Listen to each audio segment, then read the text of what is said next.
মাঠে মেসি দৌড়ান কম, হাঁটেন বেশি, এমন চিত্র দেখা যায় প্রতিনিয়তই। তিনি সারা মাঠ দৌড়ে খেলেন না, বল পেলে ড্রিবল করেন, গোল দেন, কারিশমা দেখান। বাকি সময় কিছুটা নির্ভর মনেই হেঁটে বেড়ান তিনি। এমনকি এক পরিসংখ্যানে দেখা গিয়েছে, খেলতে নেমে ম্যাচের 83% সময় হাঁটাহাঁটি করেই পার করে দেন লিওনেল মেসি। অর্থাৎ গড়ে 90 মিনিটের ম্যাচে মাত্র 15 মিনিট দৌড়ান আর্জেন্টাইন এই অধিনায়ক। তবুও তিনি সবার সেরা। এর কারণ মেসির হাঁটার মধ্যেও আছে দারুণ এক ফুটবলীয় কৌশল, যে কৌশলে হেঁটে প্রতিপক্ষকে ঘায়েল করেন মেসি। বিভিন্ন বিশ্লেষণে উঠে এসেছে সে চিত্র। কি সেই কৌশল? কেনই মেসি দৌড়ান কম আর মাঠে হেঁটেই কাটান? ঠিক কোন রহস্য লুকিয়ে আছে ফুটবলারের এই সুপারস্টার হাঁটাহাঁটিতে? জানাবো সেটার বিস্তারিত।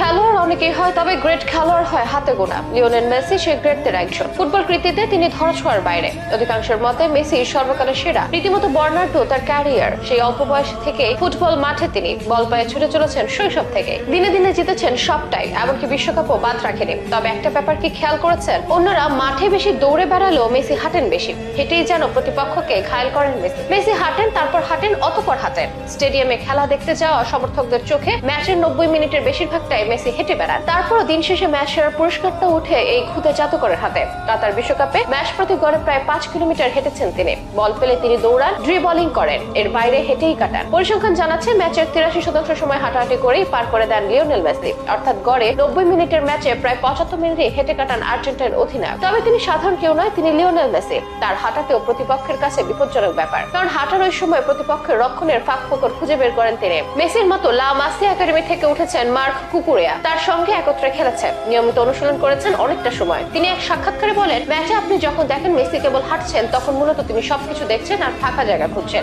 এরপর যখন তিনি বল পান, তখন তার মনের সব তথ্য থাকে এবং মনের মধ্যে থাকা সেই ফাঁকা জায়গা দিয়ে অন্য দলকে ঘায়েল করতে তৈরি হয়ে যান। এটাই মেসির বিশেষত্ব। বিশ্লেষকদের মতে মেসি যখন হেঁটে বেড়ান, তখন অনেকের হয়তো মনে হতে পারে খেলাটা পুরো মনোযোগী নেই তার। কিন্তু হন্টনরত মেসি প্রতিটি ম্যাচে আর্জেন্টিনার সেরা খেলোয়াড়। ওই হাঁটাই মেসির সবচেয়ে বড় কৌশল। এই ব্যাপারে মেসির সাবেক কোচ কিংবা গুরু পেপ গার্দিওলার একবার মন্তব্য করেছিলেন। পেপ বলেছিলেন, মেসি হাঁটার সময় ডানে পায়ে তাকায়, প্রতিপক্ষের দুর্বলতা খুঁজতে থাকে। মাঠের পুরো মানচিত্রটি সে মাথায় নিয়ে নেয়। তখন সে জানে কোন দিক দিয়ে কোন প্রতিপক্ষকে ঘায়েল করতে হবে। একবার ক্লার্ক মিডিয়ায় এক সাক্ষাৎকারে খোদ মেসির কাছে জানতে চাওয়া হয় এই ব্যাপারে। কেন বেশি হাঁটেন সে প্রশ্নের জবাবে মেসি বলেন, যখন আমি হাঁটি প্রতিপক্ষের অবস্থান বিশ্লেষণ করি, কিভাবে আমরা দাঁড়িয়ে আছি দেখি। আমি জিপিএস, পরিসংখ্যান ও ডাটা নিয়ে খুব বেশি মনোযোগ দেই না। আমি একটা ম্যাচে কতটুকু দৌড়ালাম এটা নিয়েও কখনো ভাবি না। ফুটবল বিশারদরা মনে করেন মেসি মাঠে অলসতার জন্য হাঁটে কিংবা সবসময় দৌড়ানোর জন্য ওর শরীর ফিট নয়, এরকম নয়। সে হাঁটে কারণ সে হাঁটার মাধ্যমে চিন্তা ভাবনা করে, প্রতিপক্ষ থেকে কয়েক ধাপ আগে এগিয়ে থাকতে চায়। তার হাঁটার পেছনেও চতুর উদ্দেশ্য থাকে। আর মেসির এমন কৌশল মনোভাবেই তাকে বানিয়েছে সর্বকালের সেরা